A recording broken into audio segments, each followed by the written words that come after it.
know if it starts recording until, but whenever you're ready. Imagine this. A physics teacher makes a groundbreaking discovery, one that literally changes the way we think about science forever. So let's say he discovers a new law of physics or even establishes contact with extraterrestrial life. Now imagine that as a result for this, the authorities taking him in, hang him from his feet, and burn him to death in front of a crowd. How would you feel? Scared? Disgusted? Worried? Could this even happen today? Well, hopefully not, but this did actually happen to a man called Giordano Bruno. So, Giordano Bruno was an Italian philosopher, mathematician, and cosmological theorist living in 16th century Italy. And in the 1590s, using his telescopes and the scientific method, which is a process that emphasizes observation, experimentation, and analysis to determine truth, he pointed his eye to the sky and searched for discovery. And eventually he found what he was looking for and crafted his most infamous theory of all, the theory of infinite worlds, which claims that the stars we see in the night sky are actually their very own suns, with their very own planets and maybe their very own life. So why is this infamous? Shouldn't it be famous? Well, the answer lies in the context of the story. Just so happens that Giordano Bruno lived during the time of the Roman Inquisition, which was an institution created by the Roman Catholic Church meant to target heretics. So what they do is they find the heretics, take them to jail, sometimes torture them, and sometimes even kill them. And Giordano's new theory contradicted the then prevailing theory of the time, created by Aristotle, which claimed that the Earth was at the center of the solar system, and that the planets and our sun revolved around it, and the stars in the night sky are actually fixed in place. And obviously, Bruno's theory contradicted that, and as a result, he was labeled as a heretic and taken in by the Inquisition. And during his trial, Giordano Bruno knew the consequences of being a heretic, yet he still supported his theory because he knew it was true. The scientific method proved it, and he was a believer in free thought, an ideology that holds that positions of truth should be labeled based on logic, reason, and empiricism instead of authority, revelation, or dogma. And as a result, the church hung him from his feet and burned him to death because they didn't like free thought. But why didn't they like free thought? Well, to know that, we must first know the origins of the church. So the church started off with Jesus Christ, and he claimed he was the Son of God, and he'd go around performing miracles like healing the blind or letting the crippled walk again. And a lot of people were really into this because not only he was performing miracles, but Christianity also had a lot to offer. For instance, one of the biggest promises was the afterlife, which was a place where sickness and poverty and inequality just didn't exist. God loved everyone equally, so no matter whether you were a farmer or an emperor, God loved you the same.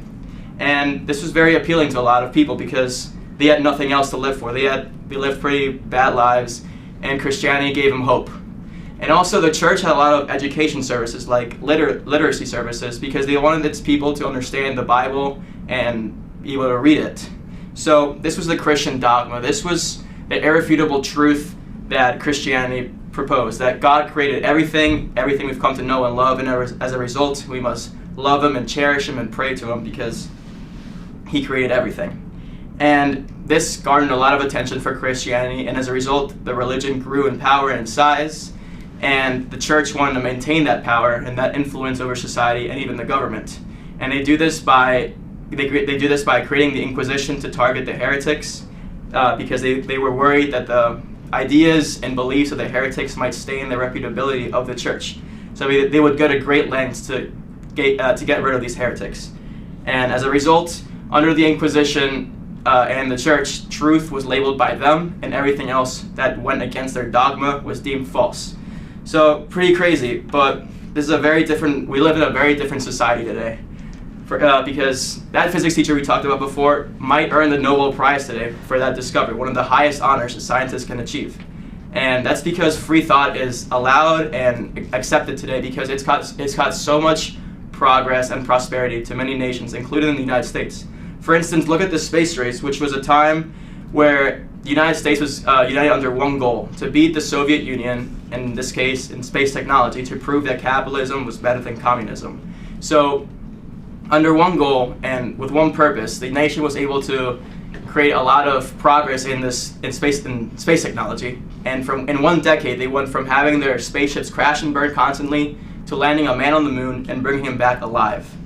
So this was because they allowed for ideas to be shared and tested and accepted or rejected, and led to the best solution being created. But sadly, not all countries are as privileged as us and don't have access to free thought. For instance, look at North Korea, which has many restrictions on its people. For instance, they don't allow the citizens to access the internet because they don't want them to have knowledge of the outside world, a world which is better than North Korea. They want them to be only restricted to North Korea and live in that country and work for that country, not for other countries. So pretty restrictive. Also, Russia, although it's a democracy, it's placing a lot of restrictions, especially on the press and the media, because they don't want certain controversial topics leaking out and making the country look bad. And believe it or not, a lot of journalists since the 1990s have mysteriously disappeared or even died because they released controversial topics. And nowadays, Russian journalists practice self-censorship because they fear what might happen if they post this stuff. So, lucky for us, that doesn't happen as much here in the United States. We take free thought for granted, and it's caused too much good for us to keep it to ourselves, too much progress. We have to share it and spread it to the world. It's like the physics teacher, it's caused too much progress and good. Like, look at the space race where the country was united under one goal and achieved great things in respect to space technology. But some countries are still restricting the liberties of its people, like North Korea and Russia and many others. And the last thing we want to see is another physics teacher being burned alive and hung from his feet for sharing his ideas. So what I ask is that we spread free thought and liberty to the nations of the world so progress can be achieved for humanity. Thank you. Thank you.